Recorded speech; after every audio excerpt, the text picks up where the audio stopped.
What's up, guys? It's KB. Make sure you subscribe to the Underground Sports Philadelphia YouTube channel. Click the bell icon down below so you don't miss a single video from us. And thanks for tuning in to another video from Underground Sports Philadelphia. Now let's get into it. Philadelphia, baby, you're going to love it. Best sports fans in the world. Actually, the worst, but that's what makes them the best. What is going on, everybody? Welcome into episode number 759 of Underground Sports Philadelphia, presented by the city of Vineland. It's your boy KB coming at you from Underground Studios. Intern Jacob back in the fold as we get your week started off on the right foot as you're listening to this on a Monday morning. We got a lot to talk about, from the Fightin' Phils ending out their first half of the season on a high note with a dub over the San Diego Padres. We will kind of give our report cards for the first half as well throughout the episode for everybody on the Phillies. MLB Draft was tonight. Baseball continues to perplex me with how they market the sport. But the Phillies drafted a demon with the 26th overall pick in this year's draft. So we will also discuss that. And could we see him potentially in October? Some more Phillies trade rumors have been swirling around. We'll go to Underground Stats and Info. One of your favorite household card games is now legal in Vegas.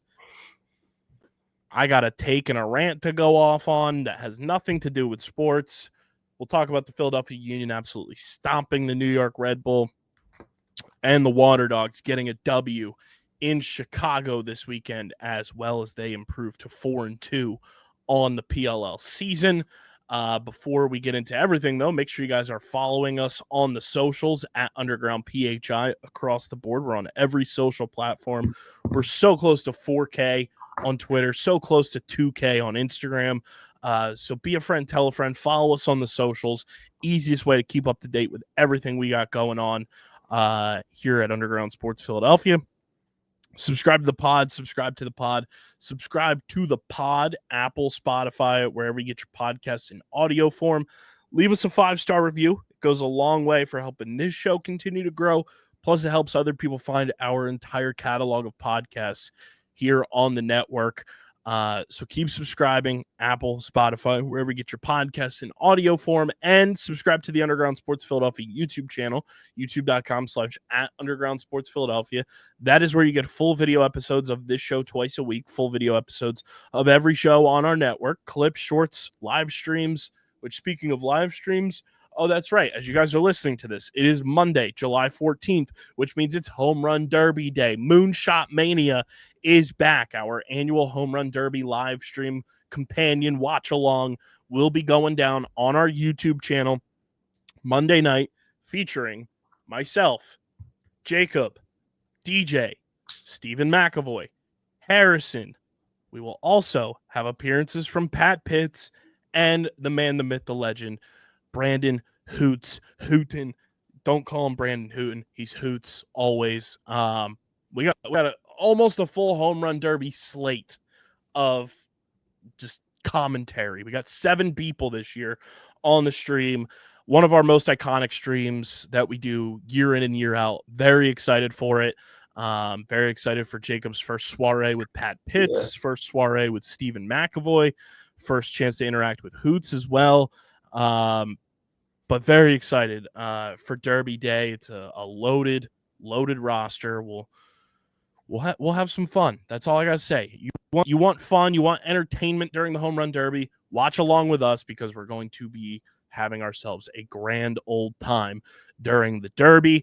It all goes down on our YouTube, 8 p.m. Eastern, youtube.com/@Underground Sports Philadelphia. We're like 16 subscribers away from our next 100 subscriber milestone too. So keep subscribing on our YouTube channel.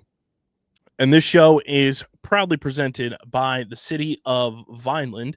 And the City of Vineland Municipal Calendar features city-organized, city-sponsored, and city-affiliated events that are of public interest. The calendar, which is accessible at vinelandcity.org, is a good way for residents and visitors to build awareness, remain engaged with city government, and participate in local events. You can also follow the City of Vineland on social media via their Facebook, Instagram, LinkedIn, and YouTube pages. And through these tools, you can stay connected to the community and get important announcements about programs and services offered by the city. Vineland, New Jersey, where it's always growing season. And big thank you to Security 21 Security Systems and Paul J. Gillespie Incorporated for their continued support of this podcast.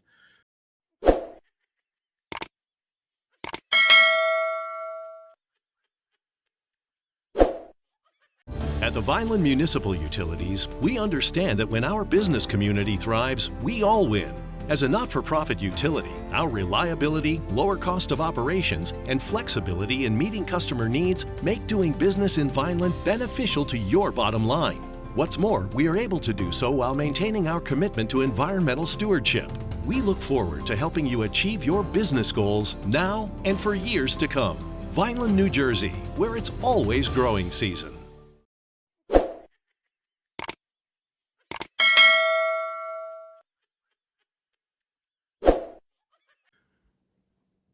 The Philadelphia Phillies first half has come to a close, and it goes out on a high note as they get a dub over the San Diego Padres, which was absolutely needed. They win it 2-1 in not easy, but they got it done. It was not easy, but they got it done. 2-1 over the Padres. JT Realmuto, the unsung hero a lot of times this season for how good he's been behind the dish. He was fantastic today at the plate, drives in that winning run, had 2 hits in this game. And, you know, the Phillies offense out west, for whatever reason, outside of that 13-run shellacking against the Giants in that series finale, kind of went cold.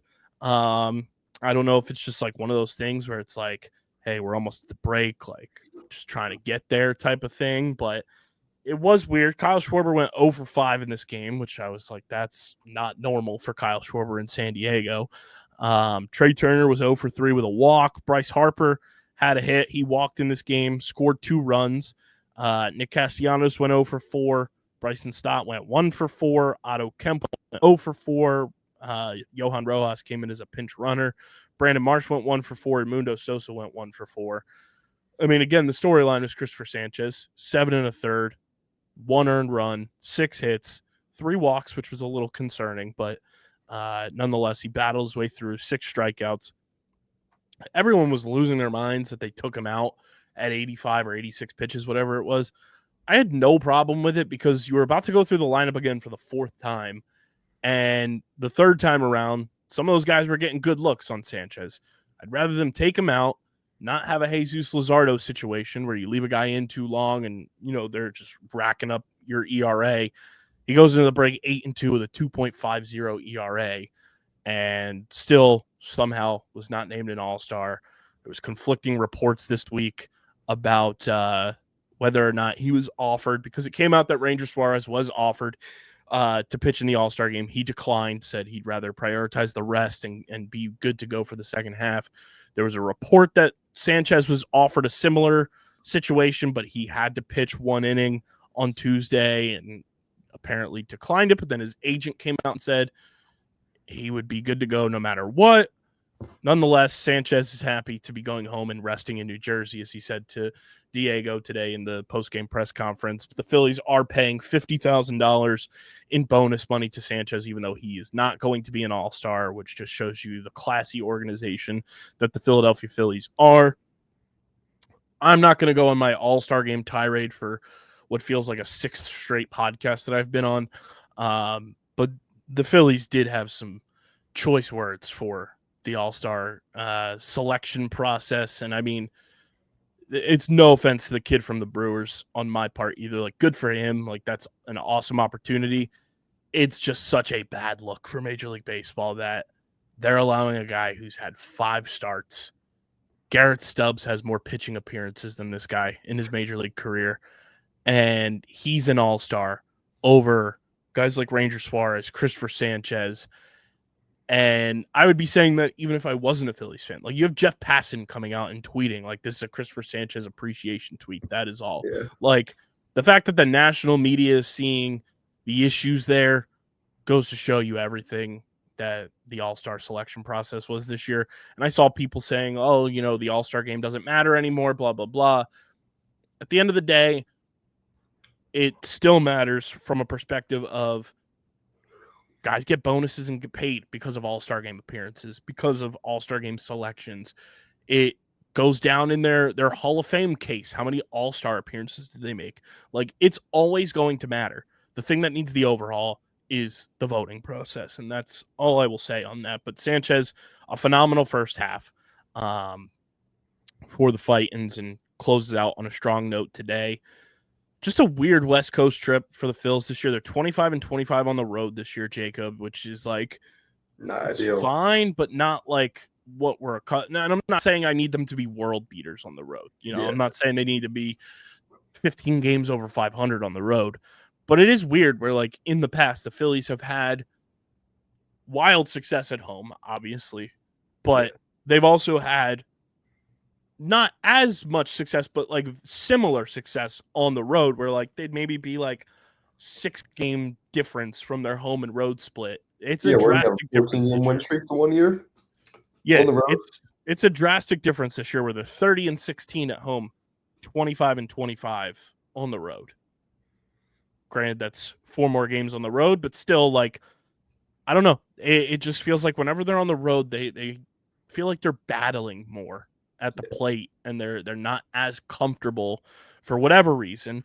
But nonetheless, we've had all of these issues with the Phillies, from not having enough bats in the lineup. Bryce Harper missed nominal time. Aaron Nola and Jose Alvarado have been out since May. Jordan Romano has had his roller coaster season outside of the month of May. Orion Kerkering had a blip on the radar where he was not dealing, but has figured it out since. Matt Strahm has had issues with walking guys, and they're still in first place. If you were to tell me Bryce Harper hasn't been Bryce Harper this year, Alec Boehm started the year batting under 200. He was hitting 150 at his lowest. Exactly. Marsh started terrible.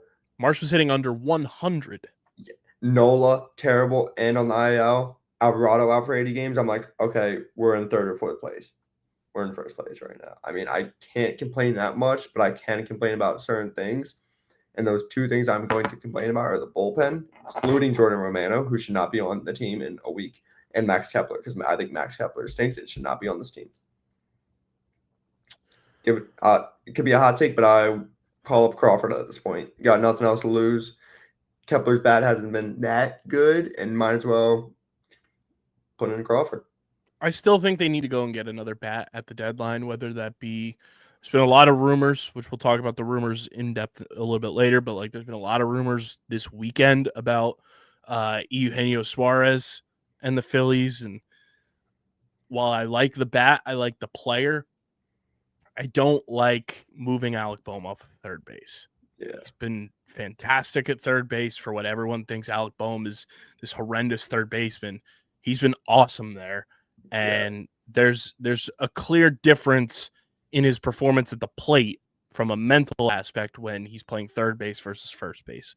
I know the whole, like, Harper said he would agree to go back to the outfield if you got a first baseman, whatever.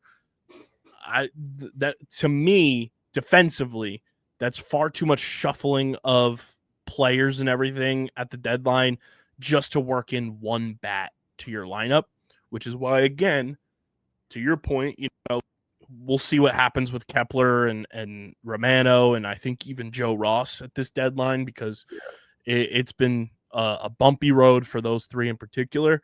I'm still firm standing from what we talked about a couple weeks ago, going to get Lourdes Gurriel Jr. for left field. So cool. Perfect bat for this team. Perfect contract for this team.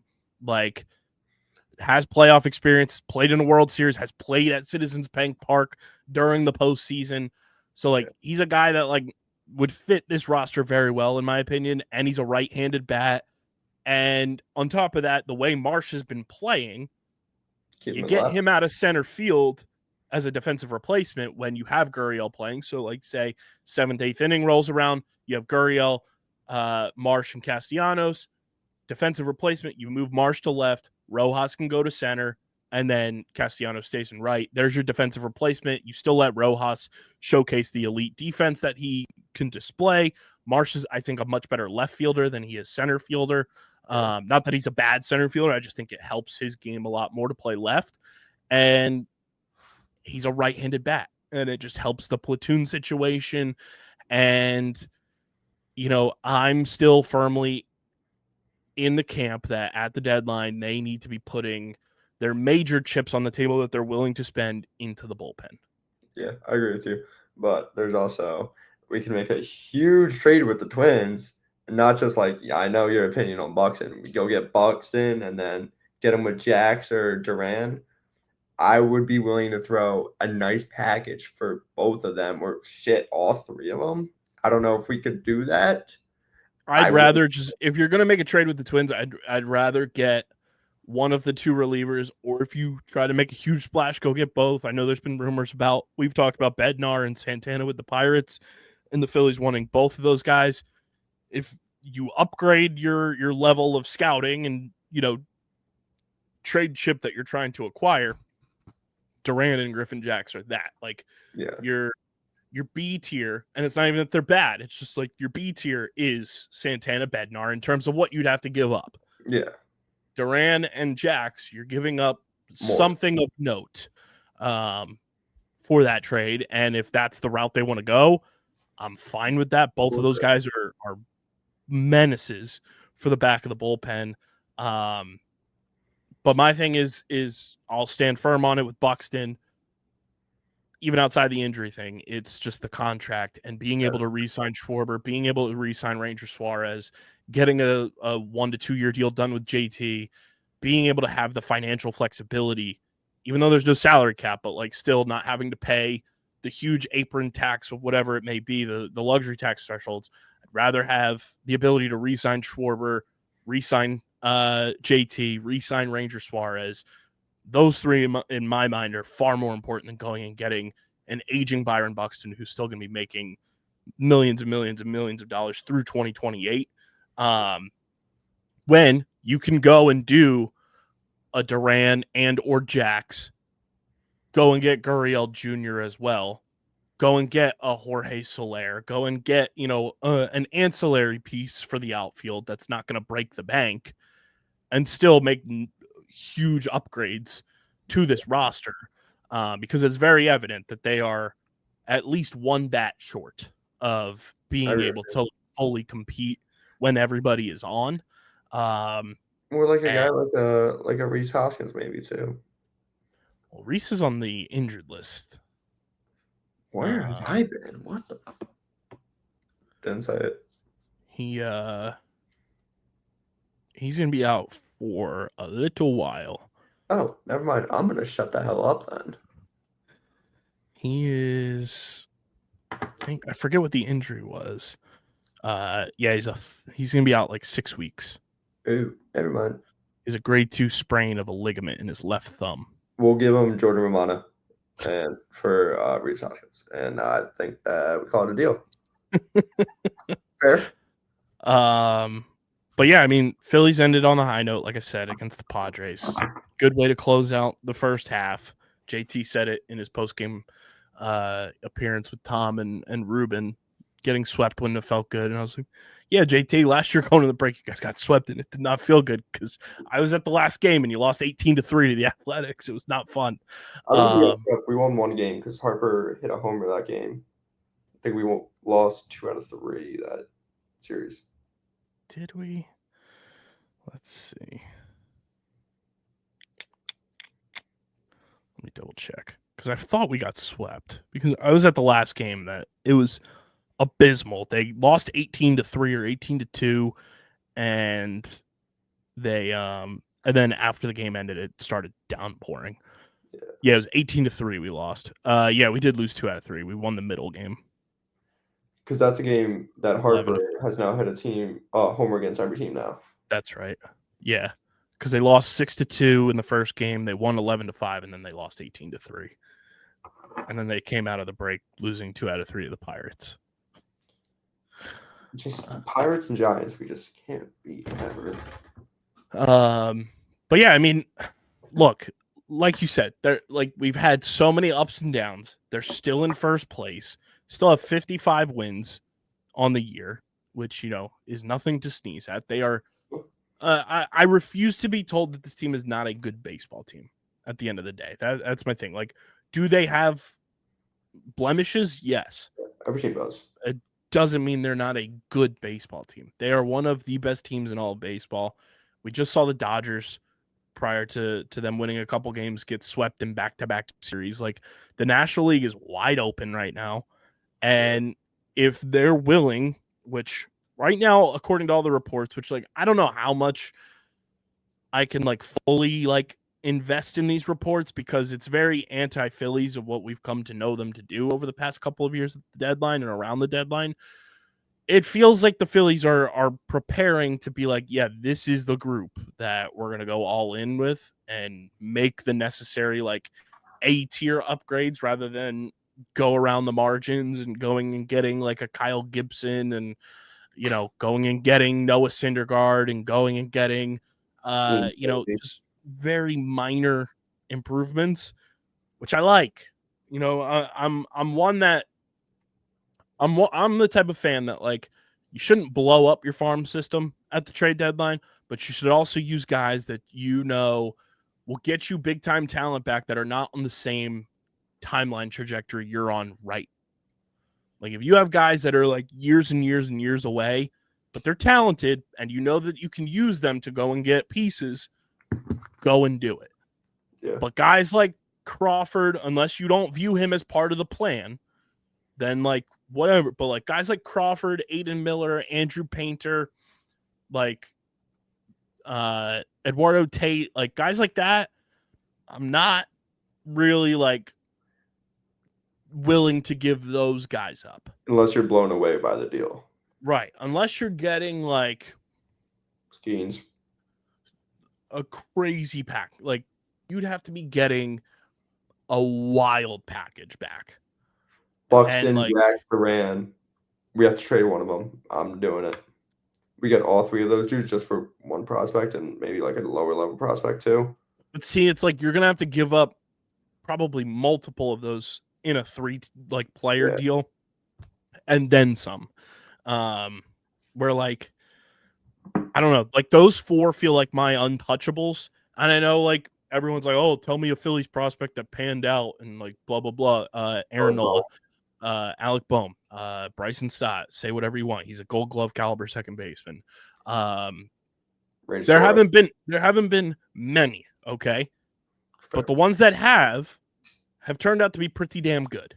Cole Hamels, Ryan Rhys Howard, Hoskins, Ryan Howard, Chase Utley, Jimmy Rollins. But, like, of recent note, Aaron Nola is probably your largest success story. Yeah. Guy who's been with the organization since he was drafted, been like a franchise cornerstone, and he held on to him, and it's worked out. I'm not a prospect hugger per se, but when it comes to high-end talent that I can see being a part of this team in the next 1, 2, 3 years, when this roster is continuing to age and you need guys to replace them, that's where I want to hold on to those type of players.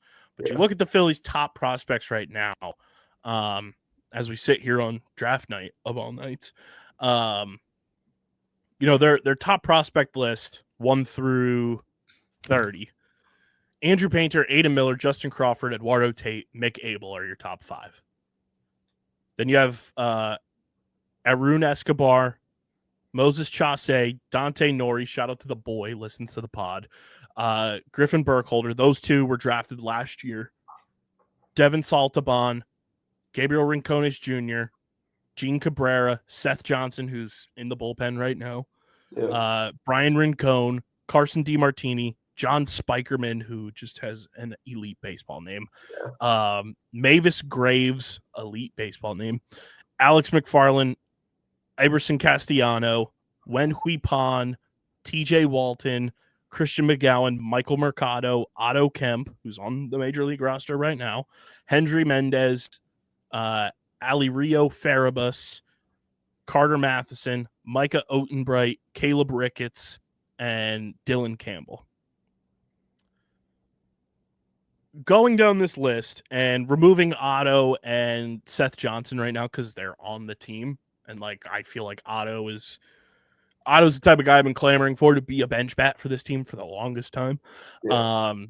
Removing those, like, I'm willing to trade I know everyone loves Gabriel Rincones Jr. I'm willing to trade him in a package to go and get somebody. Oh, sure. He's blocked by multiple outfielders right now. He's a left-handed bat, so it's like one of those things. It's like you have a plethora of that right now. And I just don't, he's 24.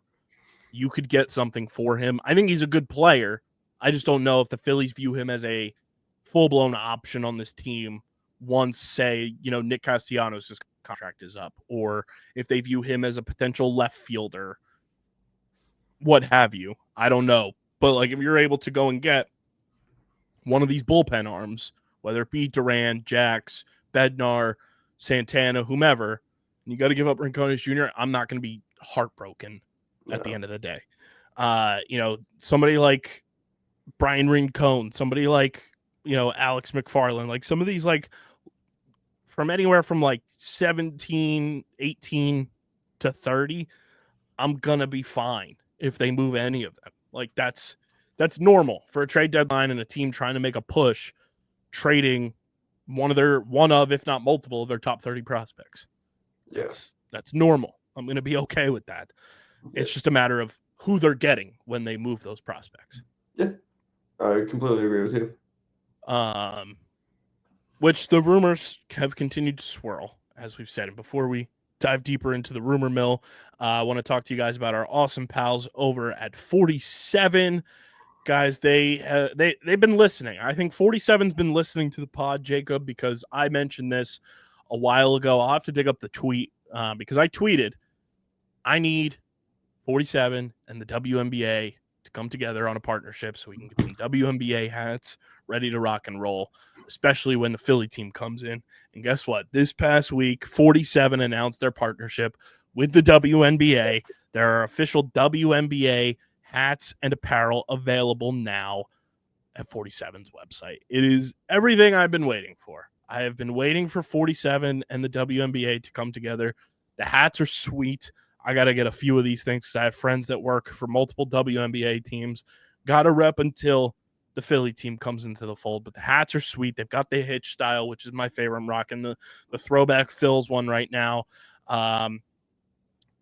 Truly, like, you want to gear up for WNBA season being in full swing. MLB, they've got you covered with the best Phils hats on the planet. Plus, we mentioned last week, 47 with the ultimate collaboration with Carhartt, available in all 5 of their hat styles. It's absolutely sweet for all your favorite MLB teams. They've got you covered for the NFL season, NHL, NBA, minor league baseball, all your favorite NCAA teams. Their NASCAR gear is amazing. Plus, they've got soccer, which I think will be even bigger coming into this coming Premier League season. 47 is truly the best in the game. Use our link in the description to shop with 47, and when you become a member of the 47 family, just create an account on their website. You rack up points for every purchase you make. You get free shipping as well on all orders with our friends at 47. When you shop using our link, and you join the 47 family, get free shipping on all orders. And we thank 47 for being a proud partner of Underground Sports Philadelphia. Trade rumors are swirling. And the aforementioned Johan Duran, Griffin Jax being thrown around in Phillies rumors. I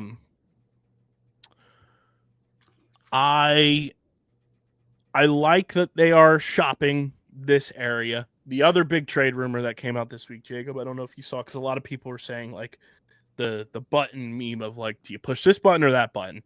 Yeah. I'm going to ask you, because you've been very firm on the Byron Buxton train, and he's involved in this one.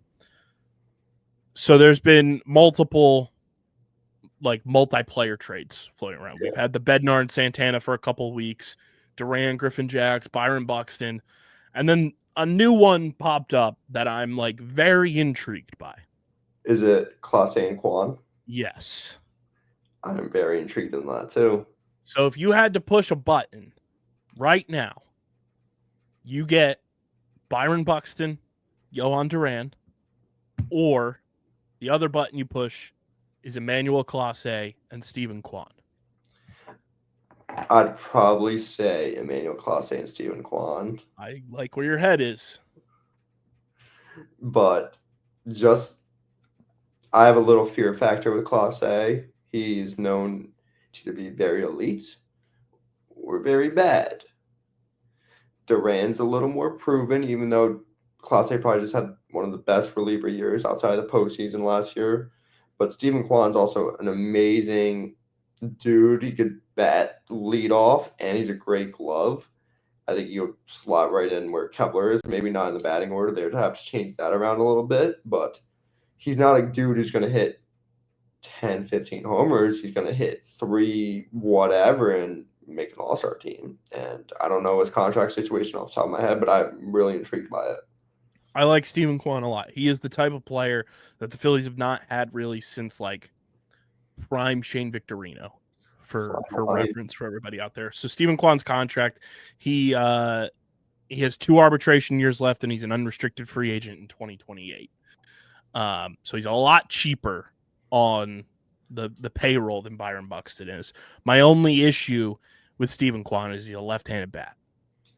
So it's one of those things that like I think he's worth the price of investment, even though he's a left-handed bat. Like you said, you'd probably have to change the batting order around a little bit, but I don't think it would be that crazy to say everyone down, put him lead off. That's what I would do personally. You can either do that or you flip-flop depending on who the starter is, and you can either bat Kwan lead off and Trey 2, or you do Trey lead off and Kwan 2, and you move everybody down, and then you have Schwarber hitting the cleanup spot. Nasty. Because then you could go Trey, Steven Kwan, however you want to do it, Harper 3rd, Schwarber 4th. So then Harper has a lot more protection behind him, and he starts to see pitches. Then you go Alec Boehm behind Schwarber, Castellanos behind Boehm, Stott, JT, Marsh, however you want to piece that together. But I think that situation does a lot for the lineup where you're helping Harper a lot more to see pitches by getting Schwarber in the cleanup spot. You give up Painter for that deal? No, but I think I might give up Mick Abel for that deal. I'd give up Abel. Crawford or Miller? I'd give up Crawford. Because that's basically what... Think about this. Steven Kwan is what... I mean, that's a deal I immediately... Like Gabriel Rincones Jr., welcome to Cleveland. Yeah, but I'm saying Steven Kwan is what Justin Crawford is trying to be. Steven Kwan's already kind of proven. Like, Crawford may have a little more power, but then you're also getting Emmanuel Class A. I'm giving up Crawford in a heartbeat, and I think Crawford's going to be really good. Hear me out. Would you give up Rojas over Crawford? Yeah, but I don't think they would do it. I'm saying, like, you'd have to throw more in. Yeah. But instead of putting Crawford in, say it's Mick Abel, it's Rincones Jr., Rojas, and another top 15 prospect somewhere in the... I'd do that in a heartbeat. Same. I'd do that in a heartbeat. I think that package deal of Kwan and Clase makes a lot more sense, but here's the thing, too.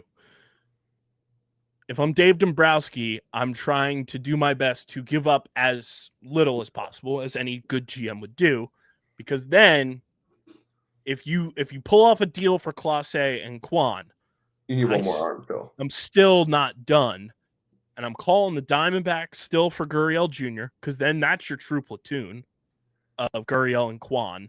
But they should be playing both days unless Kwan can play center field. Right. Because I think those are both everyday guys, in my opinion. Yeah. I think Kwan's an everyday guy. He bats close to 300, and Gurriel's an everyday guy batting 260 with 28 homers. That's the type of dude you're going to get from him who needs to play every day. Unless you can move Kwan to center field, there's no point in Gurriel. Yeah. That's my honest thoughts. But I also still think because depending on who they go and get, like you still need another bat for the bench. Fair. And maybe that's with Cleveland, and you get Carlos Santana in that deal too.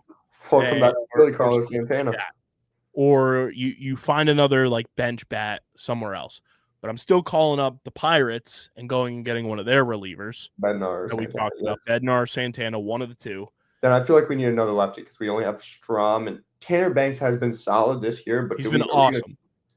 Are we going to trust Tanner Banks? I love Tanner Banks. I think he's a great. No, like you need a high leverage lefty for sure. Like Tanner Banks is not high leverage lefty. He's been phenomenal, and I want them to re-sign him. Yes. But he's not the guy that I want to see coming out of the bullpen in the 8th inning of a NLCS game. No, not and at all. I think even Tanner Banks would like honestly tell you that's not his role in this bullpen. Yeah. Hold on, I'm just trying to write something down. This would be like the dream.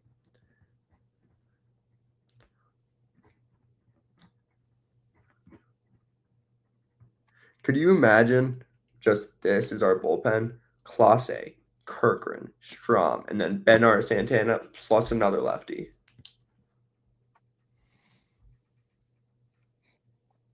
I want to see. Maybe like an Aroldis Chapman. I don't trust Chapman to be if we're good. If we're trusting to get Class A, we might as well trust Chapman. I don't trust Chapman at all. This is great podcasting, everyone. I'm just looking something up here, because I know way more about Duran than I do about. Okay, so Griffin Jax is also a righty. I mean, just looking at the teams that are dog water in the standings, like the Orioles, obviously Cleveland is a team that we're actively hypothetically trading with. Like the Royals are another team. Like there's a lot of options that are going to be on the table. So speaking of the Class A Quan trade, I just saw Mach 1 literally just pop up on my feed. Get Class A Quan. We have to give up Crawford, Abel, DeMartini, Buckholder, and Racones Jr. That even feels like a lot. It does, but like we gotta pull the trigger on that type of trade. Say those names again for me. Crawford, Abel, DeMartini, Burkholder, and Racones Jr. DeMartini. He's 15. Burkholder. It's 3, 5, 15, 9, 11. 3, 5, 9, 11, and 50. That feels like a lot for those two, though. Like, I get Stephen Kwan is arbitration eligible, so like that will definitely bump the price a little bit. They did throw Carlos Santana in there too. But like Clase's under contract for Clase is essentially under contract for one more year because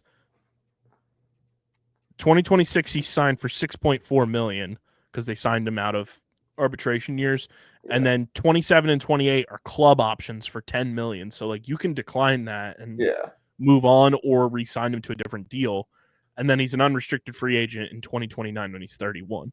And I get Clase is only 27 right now, but that still feels like a crazy, like 5 top 15 prospects. We got Carlos Santana back in the deal. Does that entice you a little more?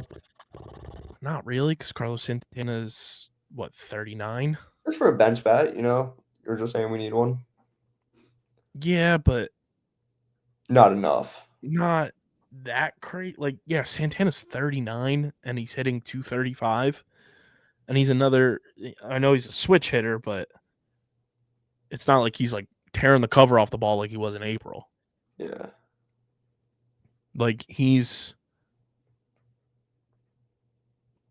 like a fine bat. Like he's not moving the needle for me. That would honestly be like a throw in for Cleveland, honestly, at that point. I say we take five top 15 prospects feels hefty.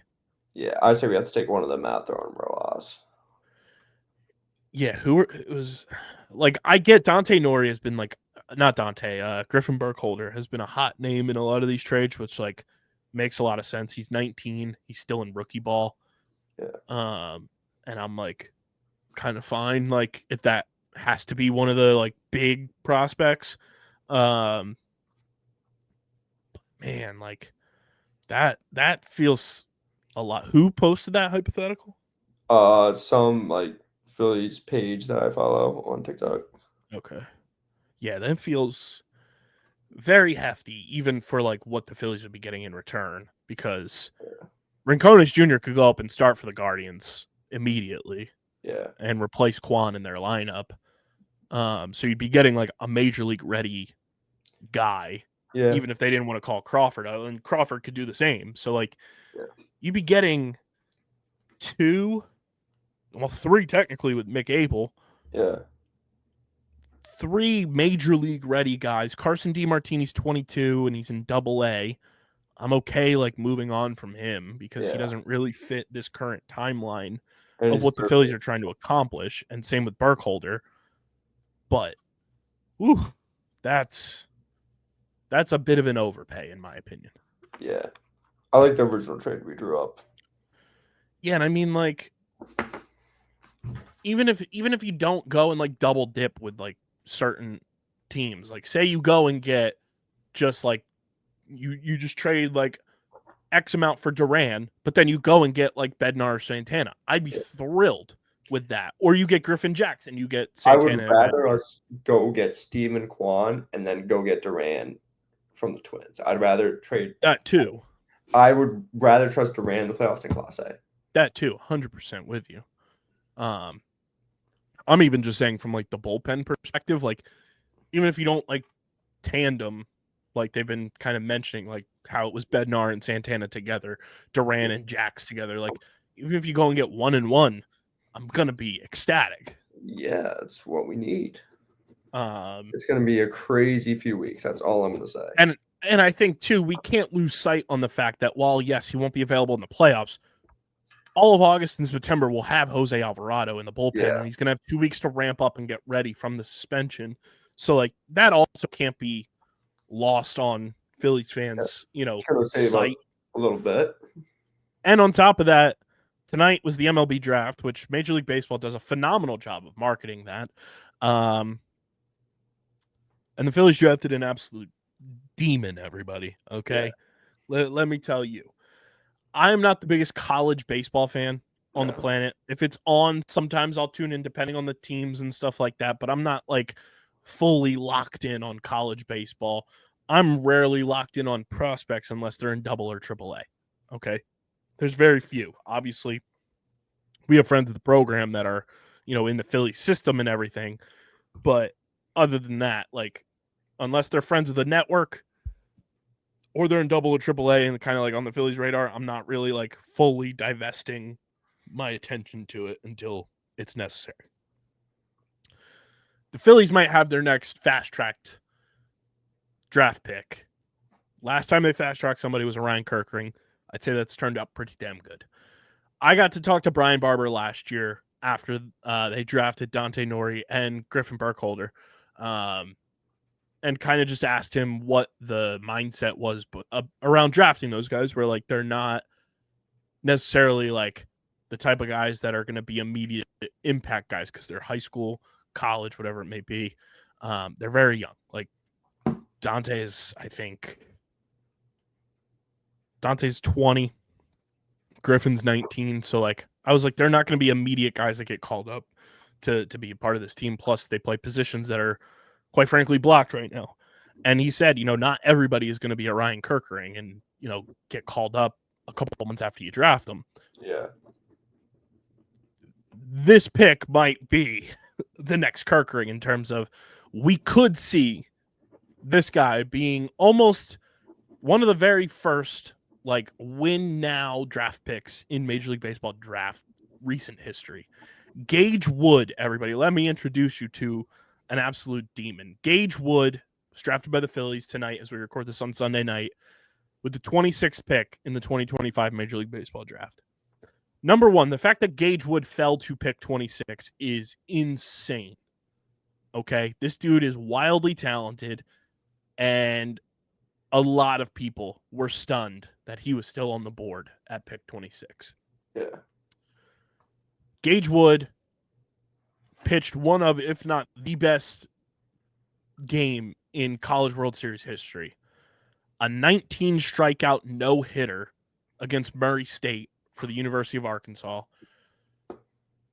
He has unbelievable confidence on the mound. When we had Aaron Combs on the pod earlier this year, he's the same type of guy. You know, he pitched for the University of Tennessee in the College World Series, closed it out for them. And I was like, this dude's confidence is just like through the roof. Like, he's the type of pitcher that like you want on the mound for you in a big game. Gage Wood is the same way. I think he projects long-term as a reliever. You know, he started a lot in college, but I think long-term success for him at the major league level, if he's a reliever, a closer, an eighth inning guy, that would be amazing.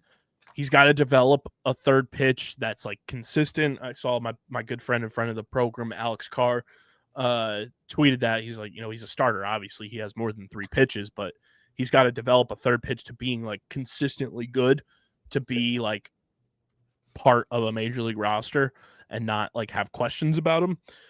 His fastball is one of the best in the draft, and he's arguably one of the best pitchers in this draft coming out of college.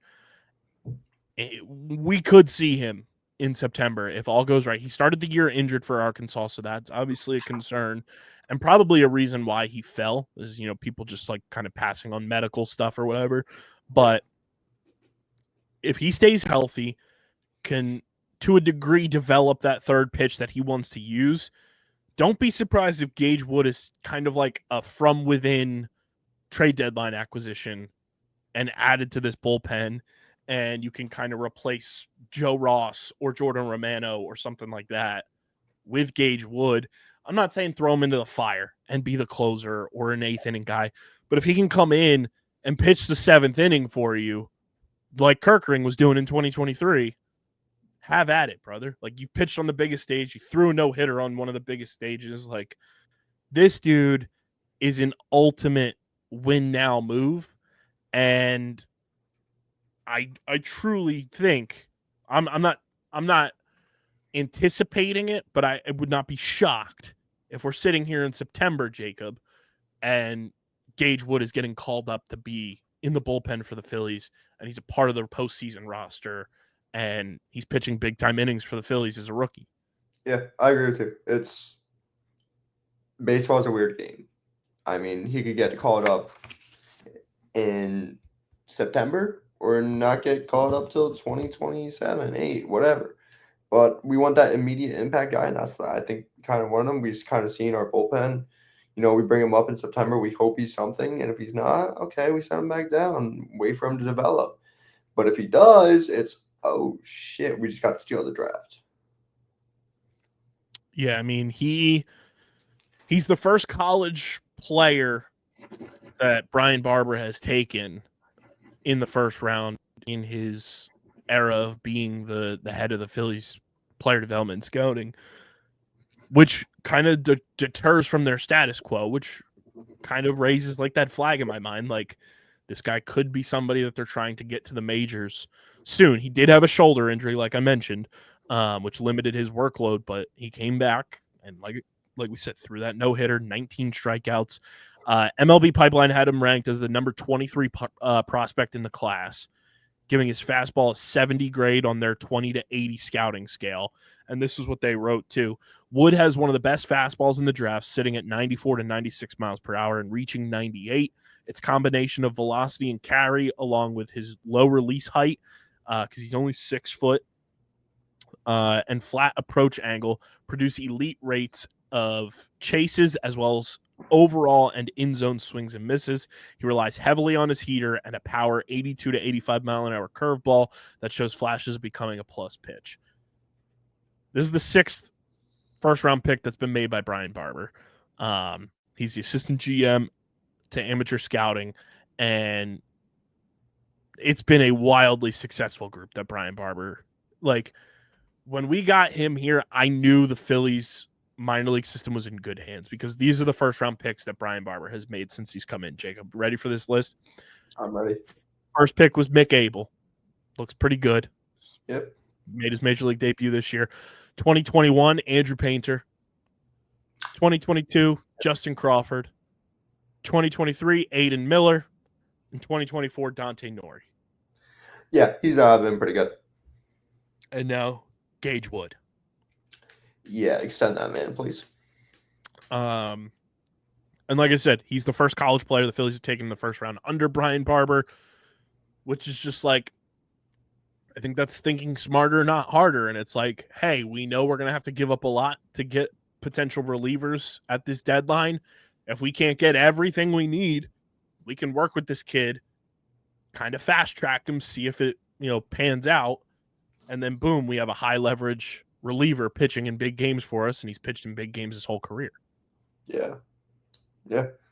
I'm excited. I'll say that. Definitely excited.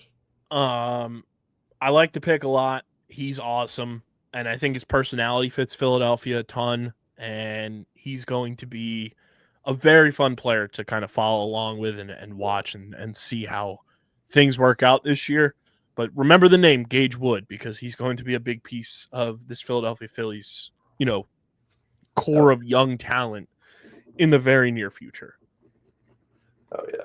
And I don't think he's that old, too, for a college player. He's 21. He is, 21, and he turns 22 in December. So he's a year older than me. He right-handed pitcher. Plus, I'm very excited for. Gage. I'm excited to be able to tweet just a bunch of the log emojis when he comes in. Wood. That's a Wood. We've got Wood.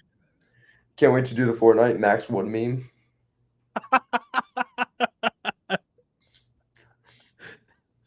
Hashtag Wood. Hashtag I got Max Wood for. Someone said, my good friend Ed. Oh my God, he tweeted the funniest thing tonight. I gotta pull this up because it's hysterical and it's a very accurate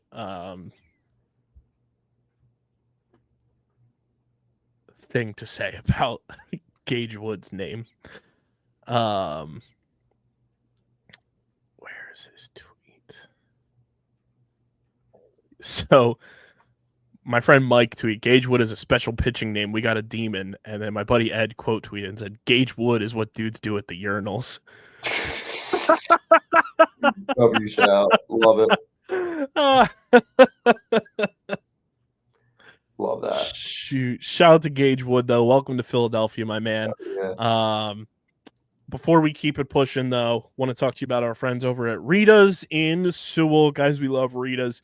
They are truly the best in the game. I mentioned on the last episode, I tried the orange cream custard that they have, and my goodness, I might have to go there after work tomorrow, Jacob, because it's just that good. It's been living rent-free in my head since I've had it. They've also got the Rocket Pop Italian ice plus the Rocket Pop sprinkles for the gelatis and everything. Truly nothing better to cool you down on these hot summer days than our friends at Rita's in Sewell. Go to 288 Egg Harbor Road in Sewell, New Jersey to visit our friends at Rita's and let them know that Underground Sports Philadelphia sent you. You can check out their full roster of flavors at ritazice.com, plus all of their nutritional facts as well, just in case you need to do a little information there. But again, 288 Egg Harbor Road in Sewell, New Jersey. Let our friends at Rita's in Sewell know that Underground Sports Philadelphia sent you. And we thank Rita's in Sewell for being a proud partner of the podcast. Jacob, you ready for a little game time here? Underground stats and info for the people. I'm always ready. He's locked in. We will be doing our run differentials first here as we come to a close on the first half. And Jacob will be guessing the run differentials for the NL East teams and the Colorado Rockies. And then we'll go around all of Major League Baseball to check out their run differentials, because here on this program, we have deduced that your run differential tells a lot about whether you're a good, bad, or in-between baseball team, or just kind of has us guessing what the hell is wrong with your team. So, Jacob, we will start with the first place 55-41 Philadelphia Phillies, who are 5-5 in their last 10, a winning streak of 1. Would you like their runs scored or runs against? Or runs scored. They have scored 438 runs so far this season. Like plus 67. You're in that ballpark. They're at a plus 63. Okay. Plus 63. They've surrendered 375, which is the fewest in the division going into the All-Star break, and they've scored that 438 number, which is the most in the division. So there's the Phils. We go to the second place, 55 and 42, New York Mets. Shout out to Chapel Roan. They're 6-4 in their last 10. Would you like their runs scored or runs against? Runs against. They have surrendered 381 runs, which is the second fewest in the division. We'll go plus 38. They are you're in the ballpark. They're at a plus 45. All right, Plus 45. We go to the third place, 44 and 51, Miami Marlins. Would you like their runs scored or runs against? Unscored. They have scored 408 runs, which is the second fewest in the division. Go minus 49. Still in the ballpark. They're at a minus 55. They have surrendered 463 runs, scored 408. Okay. We go to the 42 and 53, fourth place Atlanta Braves, 3-7 in their last 10. Would you like their runs scored or runs against? Runs against. They have surrendered 386 runs on the season. Minus 4. Still in the ballpark. Oddly enough, this is one of those instances where it's like, what the hell is going on with your baseball team? The 42 and 53 Atlanta Braves have a +2 run differential. What? They've scored 388 runs, surrendered 386 to have them at a +2 going into the break. Then we go to the 38 and 58, dysfunctional as ever, Washington Nationals. Let's go runs against. They have surrendered 519 runs on the season. Go minus 96, 7. No, 97. Still in the ballpark. They're at a minus 102. They have scored 417 runs, surrendered 519 for that minus 102 number. We'll go around the rest. James Wood has been their redeeming quality of keeping that run differential anywhere. We'll bring him to Philly eventually. We take all their dudes. We take Turner. We took Schwarber. We took Harvard. We'll take him too. Might as well. We go around the rest of the National League. The Cubs have a +119 run differential. That's the best in the National League. The Brewers are at a +81. The Cardinals are at a +17. The Reds are at a +31. And the Pirates are at a -53. The Dodgers are at a +69. Nice. The Padres are at a +7. The Giants are at a +17. And the Diamondbacks are at a +5. Which brings us to the Colorado Rockies, Jacob, who are 22 and 74 at the All-Star break, which is a grand total of 96 games. Would you like their runs scored or runs against? Runs against. They have surrendered 589 runs so far this season in 96 games. Minus 252. Thought you were going to get it. Minus 253. So close. So close. They have scored 336 runs, surrendered 589 to get them at that minus 253 number. They are on pace right now to surrender 994 runs on the season. So we need them to start giving up some dingies again. Let's go, Rocky. Rocky. 3-game sweep they had one time. Yeah, like what are we doing here, boys? We go we go to the American League. The Toronto Blue Jays are in first place in the American League East at a +17. The Yankees are at a +111. The Red Sox, who let the Sox get hot, they're 10-0 in their last 10 at a +61 run differential. The Tampa Bay Rays are also at a +61 run differential, and the Baltimore Orioles are at a -90. The Detroit Tigers are at a +87. The Twins are at a -8. The Royals are at a -28. The Guardians are a -45. And the Chicago White Sox are a -98. And then in the AL West, the Houston Astros are at a plus 56. The Mariners are at a plus 32. The Rangers are a plus 47. The Angels are at a minus 62. And the Oakland A's are at a minus 134 on the season. And those are your run differentials around the NL East and Major League Baseball, which now brings us to the Platinum Plunk standings, which if you don't know, you're about to know. That is our way of keeping track of the hit by pitch category in Major League Baseball for the American League and National League leaders, your overall franchise leader for the season, and then our Philadelphia Phillies leader. We got some new leaders in the clubhouse, Jacob, going into the All-Star break. At the break, we have a tie atop the National League. Wilson Contreras still at the top, but he's joined by last month's National League leader, Caleb Durbin. They have both been hit by 14 pitches going into the All-Star break. But that is not the overall leader, and all by himself and just 6 hit by pitches off of tying his winning mark from last season, having been hit by 16 pitches at the All-Star break. Is he a future Philly?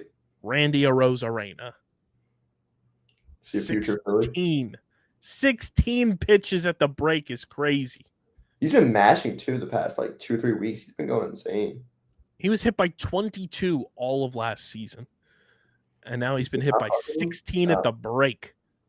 People just don't like him. Nuts. That's absolutely nuts. How many homers does he have? 16. He's got as many home runs as he has hit by pitches. So next time he gets hit by a pitch, bet he's gonna hit a homer. It's crazy. That's nuts. I would not mind Randy Arozarena in a Phillies uniform. We go to your Philadelphia Phillies leaders, which Kyle Schwarber has gained substantial space in his lead over the weekend. He's now been hit by a team high 8 pitches so far this season. Right behind him, Bryce Harper, Trey Turner, Alec Boehm, Otto Kemp, who have all been hit by 4 pitches. Hit by 3 is Max Kepler, Nick Castellanos, JT Realmuto, and Edmundo Sosa have been hit by 2. Bryson Stott, Rafael Marchand have been hit by 1. Brandon Marsh, no hit by pitches at the All-Star break. Same with Yohan Rojas. Get missed like a few games ago. Like, yeah. You got out of the way. Marshy, wear it, please. Love you. But, like, wear one for us. Him and Rojas, the only who knows ones on the active roster. See a lot of ABs again that have not been hit by pitches so far this season. And now we go to the team leaders. Going into the break, leading Major League Baseball by 1 with 57 hit by pitches as a team, the New York Mets, followed by the Minnesota Twins, who have been the leader pretty much all season. They're at 56. The Mariners are at 53. The Angels are at 51. The Tigers are at 47. The Diamondbacks and the Cardinals are at 46. The Orioles and Red Sox are at 44. The Astros are at 42. The Brewers are at 41. The Giants and Rangers are at 40. The Nationals are at 39. League average is 38. And then below league average, the Royals, Yankees, and Blue Jays have been hit by 37 pitches. The Phillies are at 36. The Dodgers are at 34. The Rockies are at 32. The Reds are at 31, as are the Guardians. The Pirates are at 30. The Tampa Bay Rays are at 28. The Braves are at 27. The White Sox are at 25. The Padres are at 25. The Cubs are at 24. The A's are at 23. And then at the basement marker with 22, the Miami Marlins. Those are your Platinum Plunk standings as we head into the All-Star break.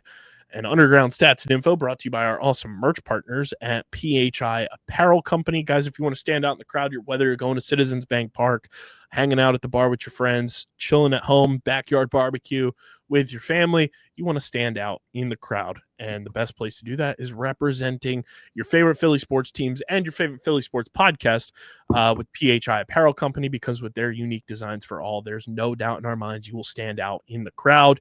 Go to phiapparel.co, and when you go to checkout, use code UNDERGROUND. You'll get 10% off your next merch order from our awesome merch partners at PHI Apparel Company. Again, that's code UNDERGROUND for 10% off your next merch order from PHI Apparel Company. and stand out in the crowd with the official merch partner of Underground Sports Philadelphia. Jacob, let's talk about something that's absolutely insane that came across the docket today, and I genuinely cannot believe it's real. I had to make sure I wasn't getting like news outlet sentelled. The popular card game from Mattel, known as Uno, is coming to Las Vegas. And by Las Vegas, I mean Las Vegas casinos. Someone's going to get hit with a drawing for it, and there's going to be punches thrown.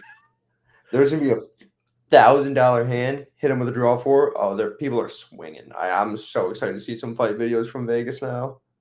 I am stunned that Uno is officially being added as a table game in Las Vegas casinos. There's a mock-up picture from DraftKings Casino with the table. I was going to have it too. Well, I think they just posted about the news. It's going to be in the physical casinos. Do they say when it's going to be up? I'm just wondering. I'm not going to go there. Let's see when they posted it. But nonetheless, this is crazy. That's sick, though. I love it. It's so wild. How degenerate can we get? I'm also cracking up. Ryan Talbot, who's a Bills writer for New York Upstate, Syracuse.com, he posted the Leo meme where he's like all fancy and like laughing. It says, "Me to the casino and they tell me I lost thousands at Uno," and it's just Leo holding a reverse card.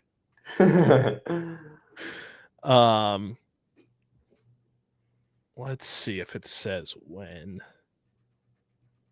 So there's going to be multiple games. So the goal of the club, so it's coming to the Palms Casino in Las Vegas. It says it's just coming soon.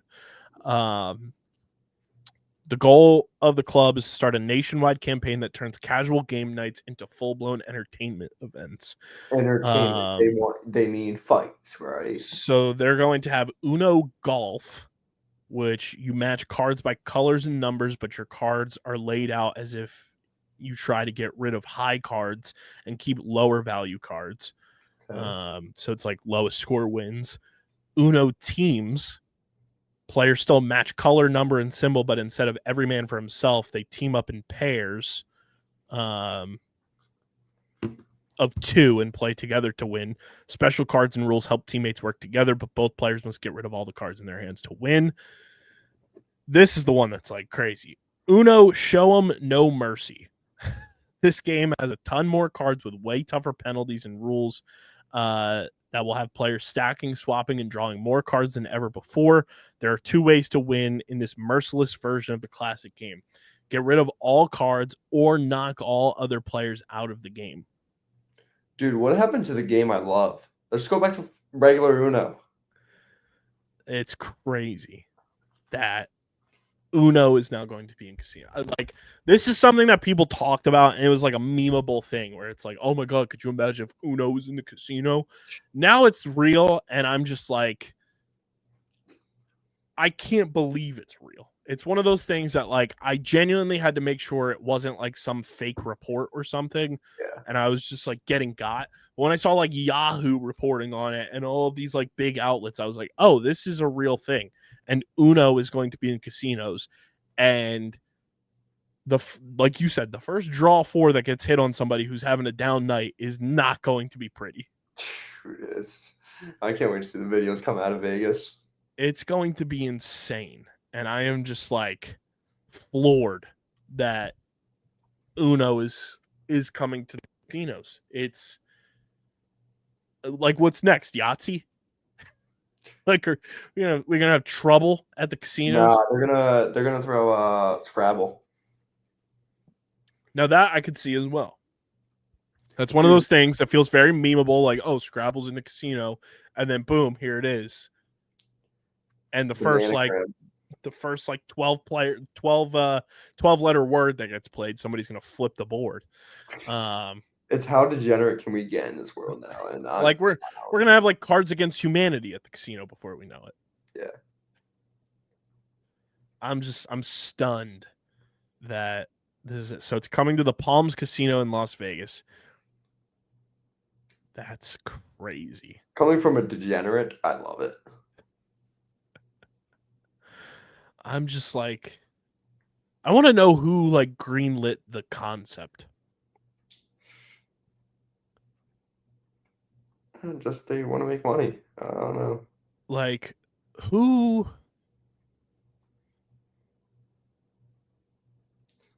thought it was a good idea? I am genuinely like my jaw's on the ground thinking about this.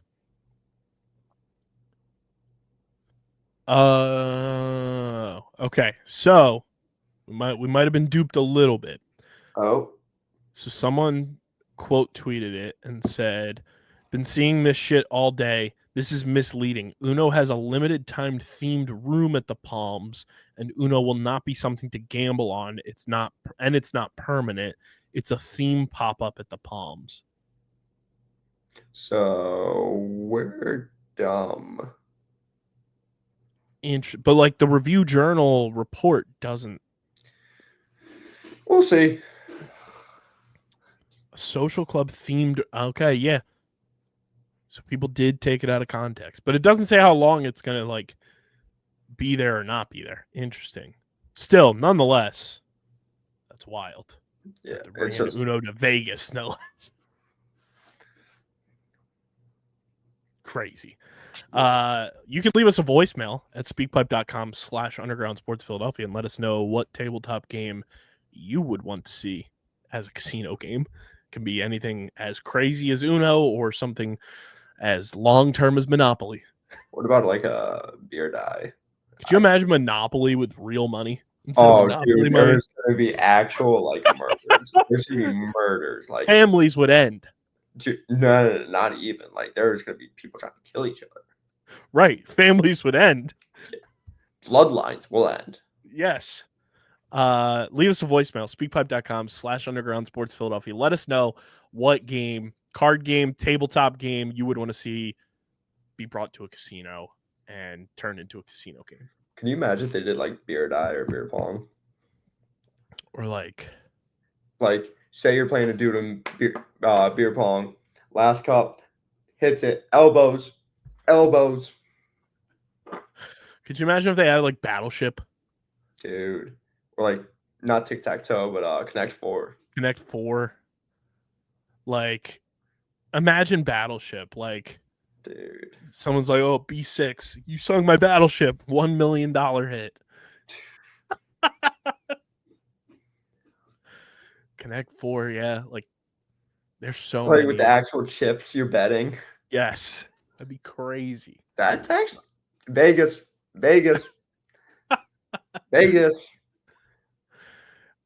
Battleship, Monopoly, and Connect 4 would be insane. It would. I'm trying to think of other game pigeon 8-ball pool. There's so many that would be just like so diabolical. Shoots and ladders. Candyland. Just playing. You're like playing a perfection, and you're just like trying to get as many pieces in the thing before the thing explodes, and you lose all your money. Or what's the one? Operation. Oh my god! Got to get the chip out of the dude. Oh my god! The anxiety levels would be absurd, dude. You know what game would be amazing in the casino? Just because like it's already on the boardwalk. It's my favorite boardwalk game, and it's like an unpopular like take. If you bring me to an arcade, skee ball. I love skee ball, and when we eventually have a headquarters, we will have a skee ball machine at the HQ. Perfect. You know what I love? What? The coin dozer. Oh, the one that like pushes. The game that pushes all the coins and everything. They have that with actual money some places. I can sit in front of those things for hours and win like crazy. Yeah. My 8th grade trip it was to Wildwood. Like, that's where the 8th graders went every year. Maurice Pier. I sat and parked myself in front of that coin dozer for so long, Jacob. They had to stop me from playing so that they could put more tickets into the machine because I ransacked the thing for all the tickets. I got this like big old holographic Ryan Howard poster with all the tickets that I won. And whenever I go to like Dave and Buster's or anything, that is where I park myself. I am in front of the coin dozer all day, every day, just racking up points, racking up tickets. I'm a fiend for those things. Yeah. They have ones with real monies in the casinos I've seen. No, I've seen on like I've heard of. Yeah. I was talking about this with Steve probably like a year ago. Where I was like, what things would we have like in an actual HQ when we eventually have that? Definitely a mini hoop for me or a pop shot or something. We would probably have a full size basketball court. Dude, as long as someone can get dunked on by me, that's all I need. Kind of make sure you jump with me on the hoop. I was looking for like coin dozer machines, and believe it or not, like for what they are, they're not all that expensive. But then you have to feed the money in there. Right. But that wouldn't be my job. But like skee ball machine is 1000% going to be in our dream HQ. Like that's a given. I love skee ball. Pinball too. You need a pinball machine. Yeah. I need pinball machine. I need like NFL Blitz, like arcade machine. That's a legendary game. The X-Men Street Fighter game. Yeah. I need those type of things. You know what you need? This is my request. Old NBA Jam. Oh yeah. Oh, that's my request. I was looking for some request from an intern, but I'll take it. What was it was the X-Men arcade machine is not that bad. It's where is it? The NBA Jam one is not bad either. I'm not sure we're talking. That isn't that bad. So the NBA Jam Deluxe, which is the 2-player control panel arcade machine built for your home, 5-foot tall cabinet with 3 classic games, $500. Shut up! No way. Send me that. I may have to pull the trigger for my dorm room. Stop it! No, send me that link right now. I'm not kidding. I'm not kidding. Send me that link. I'm not kidding. Send me the link. Your mom is gonna kill me, dude. I had a full-size basketball hoop in my room last year. Yeah, $499 for this. Yeah, send me the link. I'm opening it right now. Like for that's not all that. Dude, that's not bad. That's 5 days of work for me.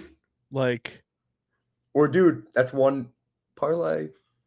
For what that is, and like everything, like it's cool as hell. It's got like the basketball texture on it. It's got the NBA logo on it.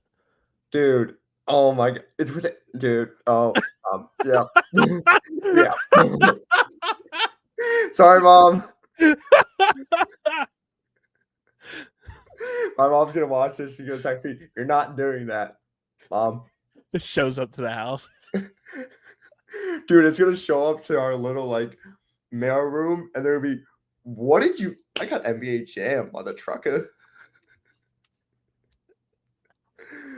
Dude, like it's not bad at all. Like, I'm not even gonna send this to my mom. I'm just gonna let her watch this episode, and she's gonna no. Mom, like they've got good, like.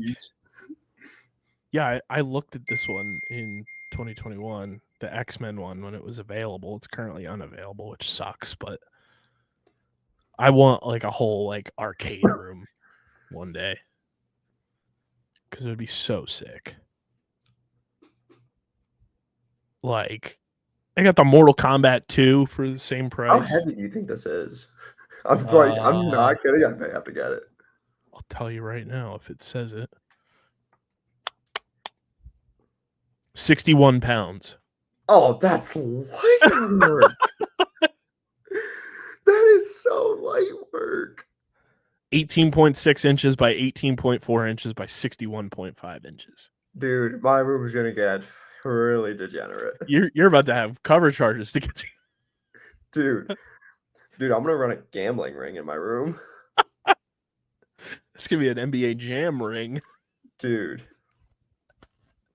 $20 cover to come play NBA Jam. And I'm Winners, getting 10% of every game. winner stays on. Yep, I'm getting 10% to make my money back from buying this.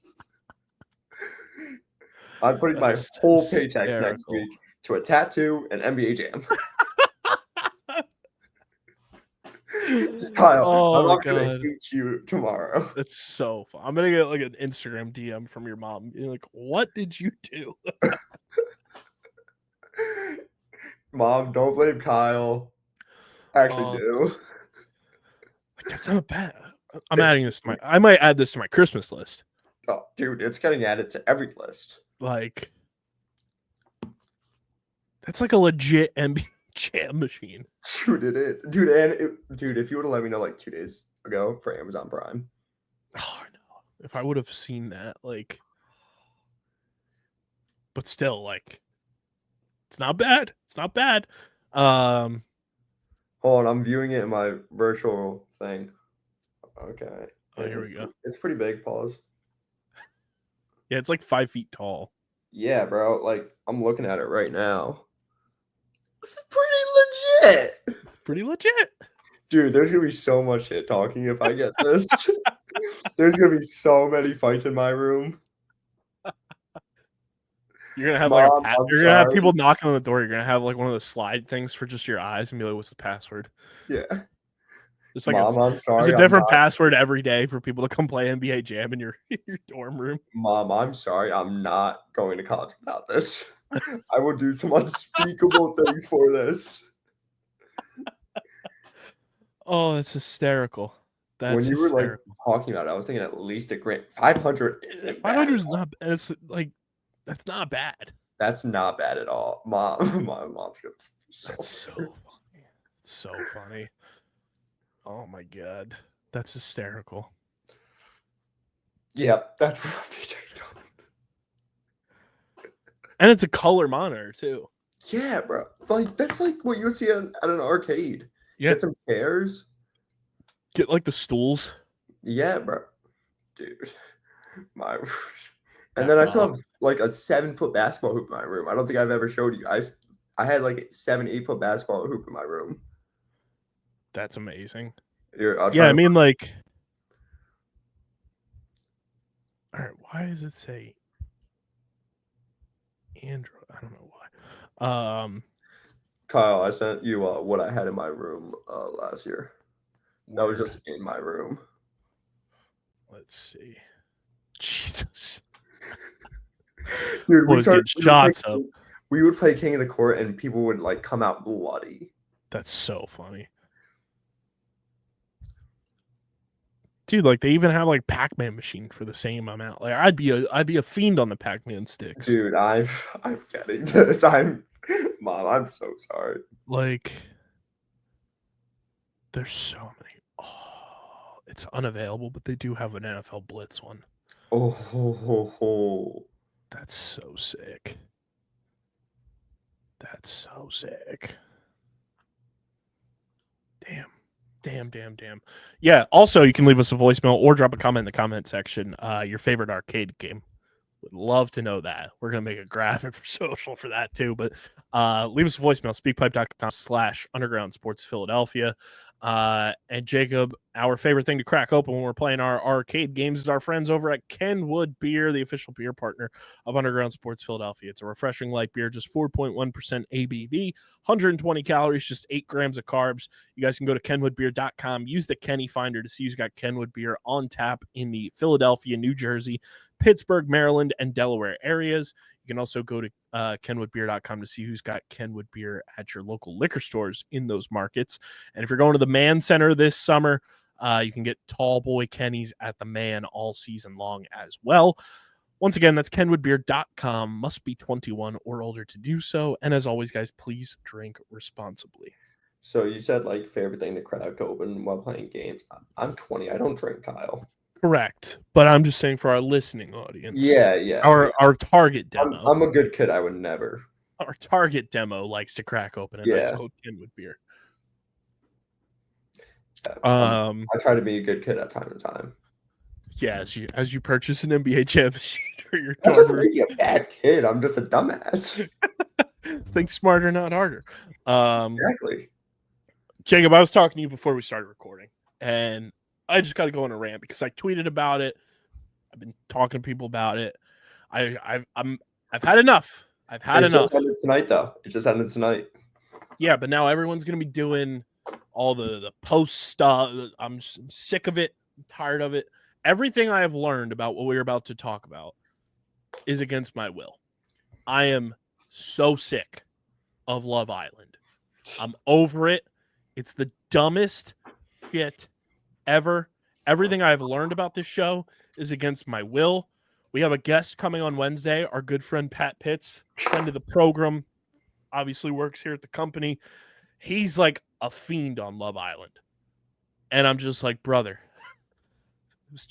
get some help. Stop it. Get some help. I'm like Michael Jordan. Love Island is so dumb. It is more brain rot than 90 Day Fiance is. And everything I have learned about Love Island, which has been very minimal, thankfully, has been against my will. I have gone to the extreme where I have muted the word and hashtag Love Island USA, and everything on my Twitter timeline for the end of time because I just cannot do it anymore. It is the most mindless, stupidest, just brain rot drivel I've ever seen. And this might be my old man yelling at the clouds moment, but I genuinely don't know how people sit down and invest time in watching a show like that. It truly makes my brain want to just explode into a million pieces. And I know you were trying to convince me like to use it as a marketing tactic to put the bat signal out for the ladies. No. If I see that you watch Love Island, I immediately judge you. Like I have early onset premonitions about your taste in television because that show, that premise, everything is so mind-numbingly stupid, and I just cannot commit time to even think about wanting to watch a show like that when there's so much other good TV out there. I cannot. And thankfully you brought it to my attention just now that it is over and done tonight, because holy shit, if I have to hear the fucking name like Huda one more time, I'm going to scream. Like, what are we, the New Orleans Saints? Who dat? Huda? Like, Huda what? Like, stop. Oh my God, I'm so sick of Love Island. Oh, it feels good to yell about that. Feels good. You want to talk about it a little more? You seem a little upset. It's so dumb. Like, there's no genuine premise to the show. Get it out, Kyle. Just tell us how you feel. Is brain dead human beings on that show. And then it gets the only thing I've ever been entertained by from like the spectrum of Love Island was the Spanish Temptation Island earlier this year or late last year with the Montoya Por Favor stuff. That was cinema. But that was just like hardcore, all pun intended, like elevation of a situation and just like hysterical. And it probably also helped that I had no clue what was going on because it was in Spanish. That's the only time I've ever been entertained by anything like that. Outside of that, there's not like, give me 90 Day Fiance all day, every day. And that's brain rot. But at least that's entertaining brain rot because it's worldwide. That shit's like Epcot. You're going around the world. You get a little bit of culture with it. Love Island is just the most like scripted bullshit brain drivel I've ever seen. And I don't understand how people commit time in their schedule to sit down and watch that show. It makes zero sense to me. It will never make sense to me. I promise you, if you try to convince me to watch the show, no, it's not happening. And I will be judging you for attempting to make me trying to watch that show because it's stupid and a waste of time. And just, it just creates more false narratives for the good people out there, both guys and girls, about how there's good people out there. The people in Love Island are not good people. They're dumb. They're stupid. Those are the people that people like lust after. And it's just the dumbest concept ever. And I cannot wait for that show to be canceled. They're all thinking with the wrong head. Let's just keep it at that. Truly. That's a great point by you, Jacob. That's a great point by you. There's no, we've lost the plot in society with a show like Love Island. And I can't wait for it to just be off the face. We have good television that gets canceled all the time. And we still have this show running amok with no, it's like a chicken running with its head cut off, that show. That is what that show is. It's the embodiment of a chicken running around with its head cut off. All right, Kyle. Question. Who's the celebrity crush for you? Ideal celebrity crush. Celebrity crush, I'd have to say one of two. It's Jennifer Lawrence or Hilary Duff. Either of them text you, hey, come over, I want to watch Love Island. You're saying no? Well, I'd be saying no to Hilary Duff because I'm a man of class and high regard and high respect. She's married. So I'm definitely not. She's single tomorrow. She's single. Only wants you. I'm not. I'm judging them. Like I said, if you are attempting to make me watch that show, I'm judging you for your thought process in wanting to watch that show. Bryce Harper says, yo, let's crack a few beers, watch Love Island. Well, I would know that was like one of those like easy pass scams that get texted to you because Bryce Harper doesn't drink alcohol because he's Mormon. So I would know it's somebody that's trying to scam me and probably steal my identity. Bryce Harper has had beers in his hand celebrating. No, doesn't drink them though. He pops champagne, but he doesn't drink it. There's a video of him getting champagne dumped on his head. It's going into his mouth. Pause. Yeah, but he doesn't actively drink. It's like a known fact because he's Mormon. Okay. Well, he says, you guys can drink. I'm just going to chill and have some. I also don't drink, so then I would really know that it's somebody that's trying to scam me and yeah, my steal point, my Kyle. This is what good podcasting is. I'm combating your points. Speaking of drink, I need one. I mean, wait, never mind. I'm 20. I don't do that. Never in my life. Oh, it's hysterical. But yeah, I just had to get. I'm glad you brought it to my attention that show is over. You feel better? I feel a lot better about the direction we're going as a society in terms of entertainment. Now that show is not on the air currently, nice. It's a good feeling. Feels good. Hashtag feels good, man. Nice, man. Show stinks. What a joke. Last bits here. But before we get to, I want to talk to you guys about our friends over at Bino. Guys, we love Bino here at Underground Sports Philadelphia. It's truly the next big tabletop game for your man cave, your she shed, your tailgate, your parties, whatever it may have. Bino would be very fun at the casino. It's paper football meets foosball for the next big tabletop flicking experience. Use our link in the description to shop with our friends at Bino. Check out all of their officially licensed boards from the MLS, Premier League, Serie A, and more. Plus, you can customize your very own board as well.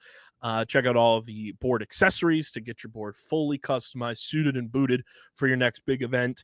And when you use our link in the description to shop with Bino at checkout, use code BinoBennett62. That's code BinoBennett62 at checkout from our friends at Bino to get 10% off your entire order from our friends at Bino. Again, one more time, use our link in the description at checkout, code BinoBennett62. You get 10% off your entire order from our friends at Bino. And we thank Bino for being a proud partner of the podcast. The Philadelphia Union, Jacob, get another dub as they move back into first place in the Eastern Conference with the MLS season kind of at its midway point to a degree. Their season is so goddamn long now. Like back in 2022, Jacob, because you remember, because the Phillies lost in the World Series, the Union lost in the MLS Cup the same day. Ugh, wanted to die. Parody. Now the MLS season, since they signed the Apple TV deal, the season goes through to December. It's like 2 more months longer than what it used to be just 3 years ago. So they're kind of at the halfway point now as they start in like February, go all the way to December. But they get a big time win over the New York Red Bulls. And I want to find the official, like, last time the New York Red Bulls beat the Philadelphia Union, because it has been quite a long time, which is absolutely hysterical. My good friend and future friend of the program, Jimmy King, posted about it. So with their win last night on Saturday, the Philadelphia Union have now extended their unbeaten streak against the New York Red Bulls to 15 straight games. The Red Bulls' last win against the Union came on September 23rd, 2019, almost 6 years ago. 11 wins, 4 draws, 0 losses.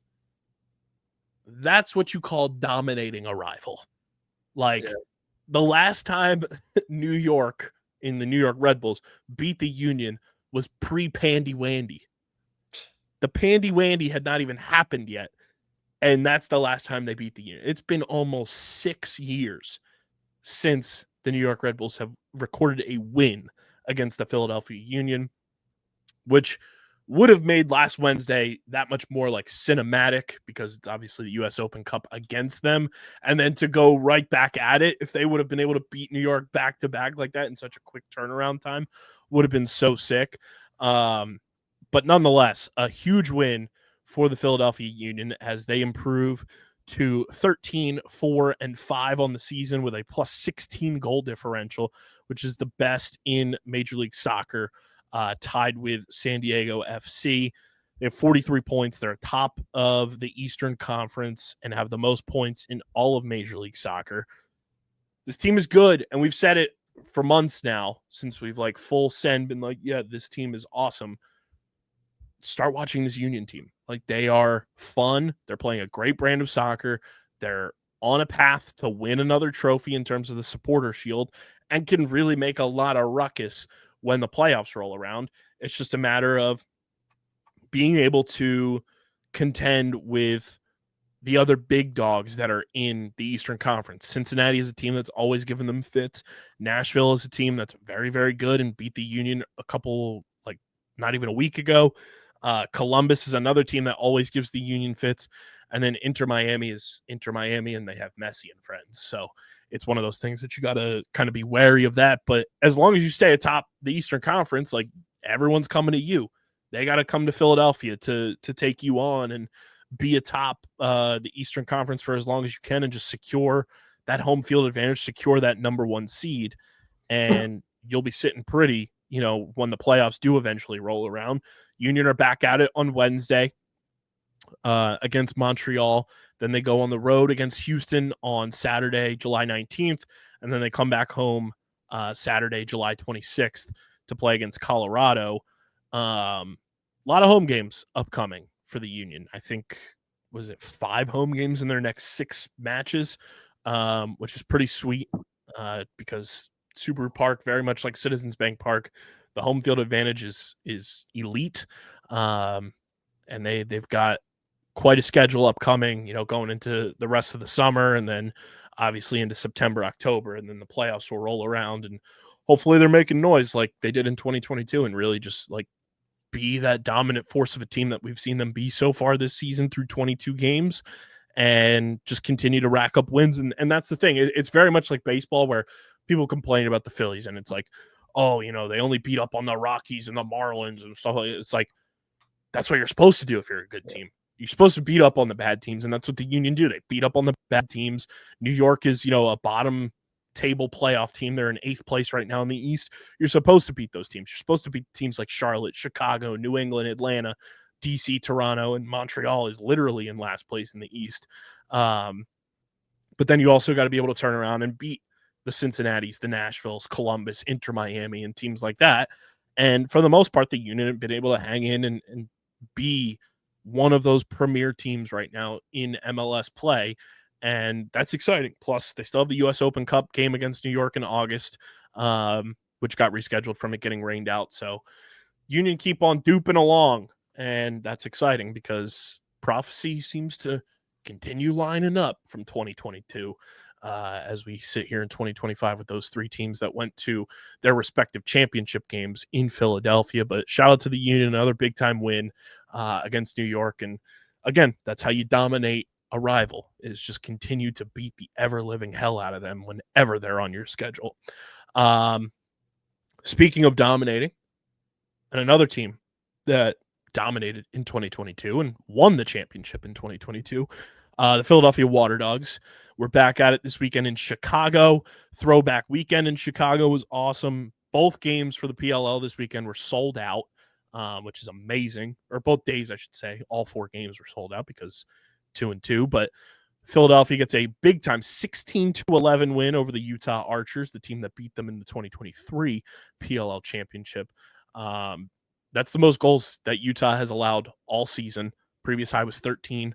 Philadelphia puts a 16-piece on them. Kieran McCardle joins the 500-point club in pro lacrosse history, joining Marcus Holman, who entered the club earlier this year. But Jacob, the rest of the players that are on that list, along with Paul Rabel, who was inducted into the Pro Lacrosse Hall of Fame this weekend. Shout out to Paul. Marcus and Kieran are the only two that are not Hall of Famers, and it's because they're still playing, and they're eventual Hall of Famers. Kieran hit a sick no-look assist pass to Jack Hanna for his 500th point. Got point number 501 as well, and he thanked his wife both in the on-field interview and in the press conference for being like his number one support. And Coach Bill Tierney joked, he said, and look at how much he's learned. A man who thanks his wife is somebody who's learned a lot. But a dominant win, and the Waterdogs needed it because New York got a big-time win over the Cannons to remain in first place. But on top of that, like, Michael Sowers continues to be on an MVP trajectory. The Waterdogs hit some 2 bombs this weekend, which was nice. Their first 2-pointers of the season. They were 0 for 25 on 2-point shots going into this game, and they hit 2 of them against Utah. And now the Waterdogs are firmly in second place in the Eastern Conference, just behind New York by score differential, and are really like one of the top tier teams in the Premier Lacrosse League this year. It's New York, Philadelphia, and Denver, and then it's kind of everybody else, however you want to slice and dice it. But the only teams that are 4-2 with plus score differentials are New York, Denver, and Philadelphia. And if the playoffs started today, the Waterdogs would be playing the Boston Cannons in the opening round, which would be absolute fireworks. And then they would meet New York in Philadelphia, which would be scenes.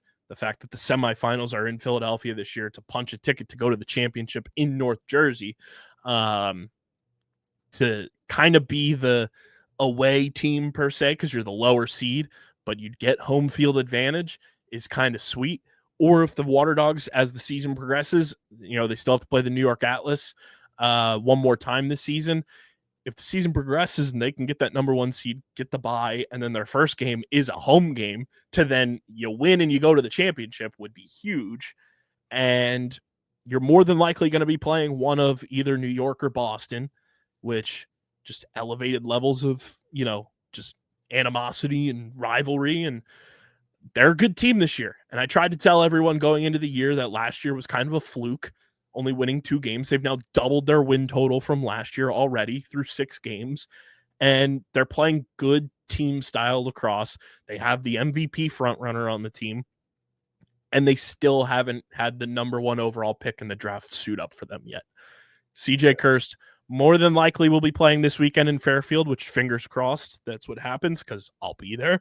But nonetheless, like, you're playing at this rate, team lacrosse, you're 4-2, a +5 score differential.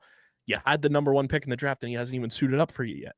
Like, that's exciting, just knowing at some point in the next week or two, you're adding the Tewaaraton Award winner and the number 1 overall pick in this year's college draft to an already potent offense that scored 74 times this year, which is tied for second most in the league and only 4 off of the New York Atlas, who are number 1.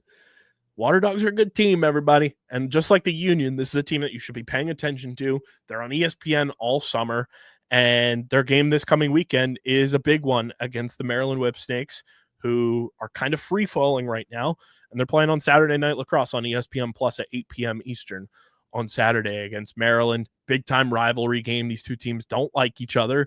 And it's an Eastern Conference showdown that, like, this game, if the Waterdogs are able to come out with a victory, kind of puts a nail in the coffin for the Whipsnake season. They dropped to 2-5. More than likely would have a negative score differential if I had to put a marker on it. They're at a +5 right now. And I mean, if the Waterdogs continue playing the way they're playing, they're going to rack up points and potentially CJ Carson's in the lineup. So very exciting game on deck for the Dogs. And like I said, they're playing great lacrosse and they are very fun.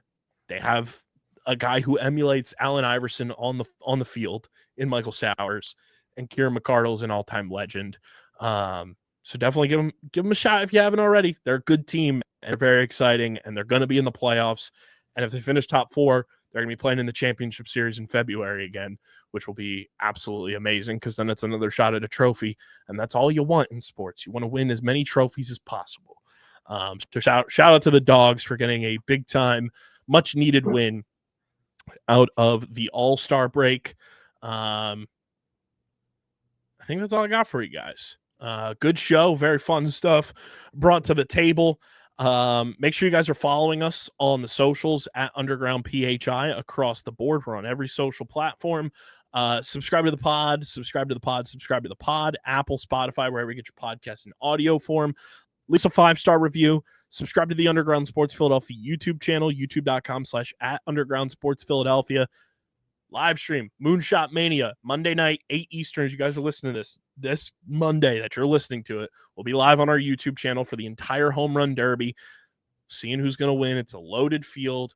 It's anyone's game, in my opinion. So it's going to be a lot of fun. Myself, DJ, Pat Pitts, Stephen McAvoy, Harrison, Jacob, and Hoots.